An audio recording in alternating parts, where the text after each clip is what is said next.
faut qu'on en parle.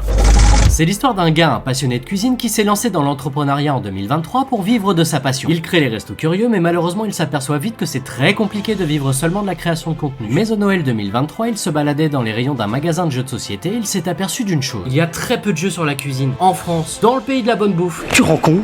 Ni une ni deux, il commence ses recherches et il ressort du placard son ancienne casquette de chef de produit. Et le constat est simple, la cuisine et la restauration sont des thématiques peu utilisées dans le jeu de société. Et globalement, quand elles le sont, il faut rassembler des ingrédients pour faire des recettes, ça peut être répétitif, ou alors on est sur des jeux avec beaucoup de matériel, assez initié et qui coûte cher. Et là, ça fait tilt. T'inquiète pas, je s'occupe du tout. Tu s'occupes de rien. Comme notre gars aime jouer aux cartes avec ses potes, qu'il adore la cuisine et qu'il aime par-dessus tout raconter des belles histoires, il décide de créer son propre jeu de société. Il s'inspire alors des anecdotes et des rêves des restaurateurs qu'il rencontre pour écrire l'histoire d'une course gastronomique complètement folle. Il imagine alors une ambiance comme dans Crash Bandicoot Racing ou Mario Kart, une course culinaire où les joueurs se mettraient des bâtons dans les roues. Et c'est comme ça que le jeu Course à l'étoile est né. Pendant des mois, il élabore la mécanique, il construit des prototypes parfois ratés, il le teste et reteste avec des proches, il fait des modifications pour le rendre encore meilleur, et finalement il décide de le faire tester dans des grands festivals de jeux. Et accessoirement, c'est quand même le meilleur moyen de recueillir des avis plus objectifs que la famille et les amis. C'était aussi l'occasion de rencontrer des centaines de joueurs dont certains m'ont beaucoup aidé, merci Cindy et Rémi, et également des sommités du milieu comme Marie Grandjeu ou Théo Rivière, qui se sont montrés d'ailleurs hyper disponibles et de très bons conseils pour faire grandir le jeu. En parallèle, l'illustratrice du jeu faisait un travail de titan pour confectionner 128 jolies cartes, merci beaucoup Elise, et en juin 2024, un peu plus de 6 mois après avoir eu l'idée, c'est le lancement sur Ulule. Et là c'est la surprise, 460 jeux précommandés, presque 500, c'est quand même fou pour un mec qui vient de nulle part. Et en plus, depuis l'arrivée des stocks, c'est pas moins de 100 jeux supplémentaires qui ont été vendus. Il y a des commandes de toute la France qui arrivent quotidiennement. Et encore plus important, vous êtes ultra nombreux à nous envoyer des messages pour nous dire que vous adorez le jeu. Vous ne pouvez pas savoir à quel point vos retours et votre amour du jeu nous donnent la force de continuer. Alors on espère que c'est que le début d'une belle aventure parce que 2025 sera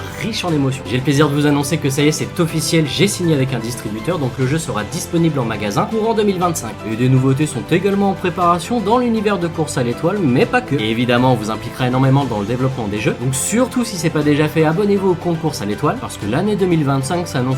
On vous embrasse, on vous souhaite de très très bonnes fêtes et à très vite. Ciao!